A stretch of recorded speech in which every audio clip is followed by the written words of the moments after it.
تعرض الكرد في أجزاء كردستان الأربعة للكثير من المجازر ومخططات الإبادة بعد توقيع معاهدة لوزان بين القوى المنتصرة في الحرب العالمية الأولى والجمهورية التركية في 24 من شهر تموز عام 1923.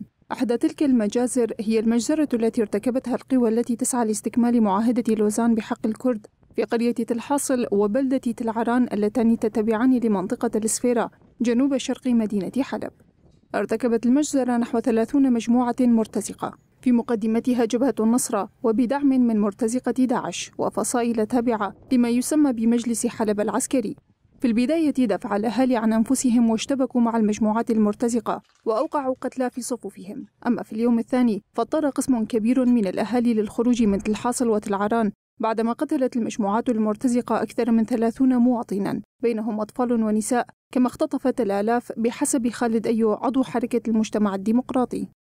مجزرة تلحاصل وتلعران اللي راحت فيها بالعشرات من الشهداء المدنيين، ويعني نقدر نقول كمان بالعشرات كانوا جرحى من أطفال ومن كبار السن. يعني للأسف بهذيك يعني الفترة الزمنية تحديدا تقالبت كل الكتائب اللي كانت مدعومة من دولة تركيا، وحتى في كتيبة يعني كانت من قبل تحكي باسم المجلس الوطني الكردي وقتها.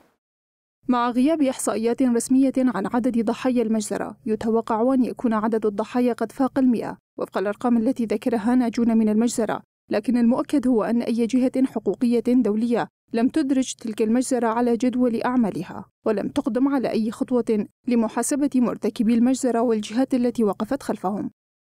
ندد المجازر اللي صارت واللي عم تصير، ونتأسف باستمرارها. يعني الدول اللي بصمت عليها من اجتماع فيينا واجتماعات جنيف وجرائم ضد الإنسانية وجرائم الحرب اللي نصت عليها القانون الدولي، للأسف كل بنودها عم نقراها تطبق علينا لأنها صارت معنا وعم تحصل بشكل يومي، وكل الدول الموقع عليها صامتة تتفرج.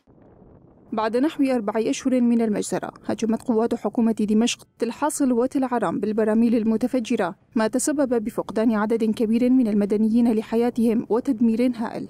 حاليا تقع بلدة تلعران وقرية تلحاصل تحت سيطرة قوات حكومة دمشق، ولا يوجد فيها إلا عدد قليل من النساء والمسنين من أهالي القرية الأصليين.